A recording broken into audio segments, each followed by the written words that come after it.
Greetings, YouTube. I was poking around on the internet as recently as I am wont to do, and I came across a line. It was a very simple line. It's not from anyone famous, just a simple line.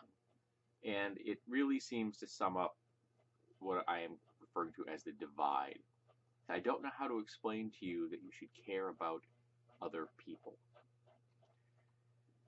That sounds, that's sarcastic, and oh, everyone cares about other people, and you are correct, with the rare exception. Every human being cares about someone. The problem is that sometimes that focus is very narrow. And not only is it that they don't care a great deal about other people, but they actually don't value other people in the same way as they do whoever falls into that category of people they do care about. And that, again, can be a very narrow category. It could be their family in some cases. You can even go farther than that. I've got family members I haven't seen in 30 plus years, so I can't say I'm close to a lot of my family. And I also happen to be reading a book about philosophy at the moment, and one of the things they discuss in the book is that the concept of intrinsic value. That I view other human beings as possessing intrinsic value. That you are a valuable entity simply by virtue of being human.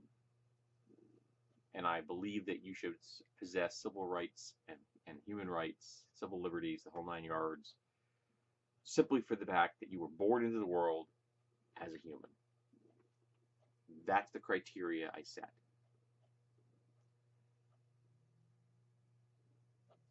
And to me, it's taken me a while to achieve that end, but once I got to it, it seems really obvious. Now, I realize it isn't really obvious. If it was really obvious, I would have always had that position. One of the reasons I didn't have that position, I was raised by someone that didn't propagate that idea. I didn't believe in that idea. I was raised by an abusive alcoholic who was deeply bigoted. My father made Archie Bunker look liberal. I wonder how many of you out there get that reference. And because of that, I spent a lot of my life not being Ed, my father, and not really going deeper than that, just not being my father.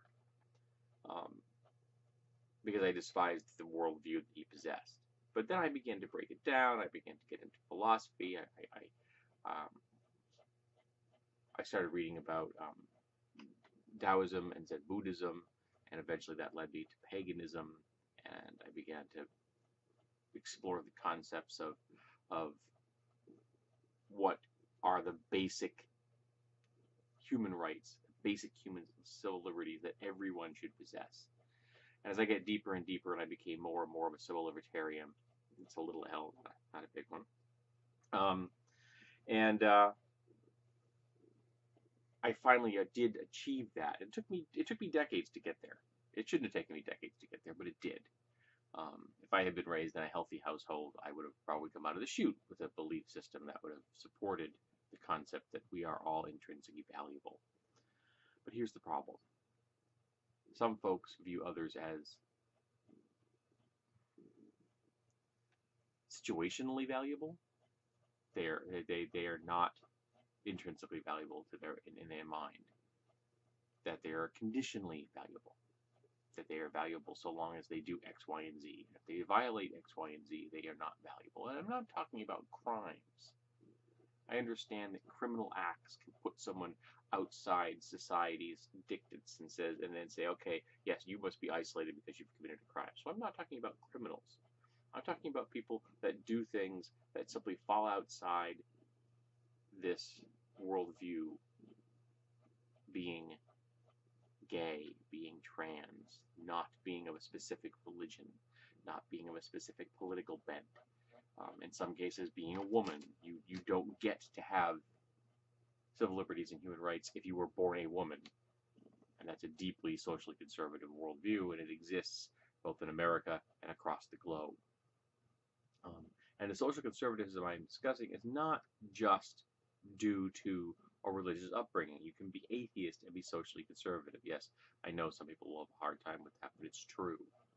I've encountered many people here on the internet who are dyed-in-the-wool atheists, anti-theists. They are deeply into this worldview, and yet also misogynistic social conservatives that essentially want women to have no rights. So it isn't just because of a theistic worldview that you arrive there. It isn't because of a theistic view that you can view other human beings as intrinsically valuable. We all can get there. We don't need a particular background. All we have to do is take that little narrow category that I was talking about and keep making it wider until it encompasses everybody. And even the criminals fit inside my view of those who are intrinsically valuable. There is no one that falls outside my definition of an intrinsically valuable human being. No one. They should all be treated with respect and decency. It's just that unfortunately, in the case of criminals, we have to isolate them from the rest of us. They have proven they cannot play well with others, literally.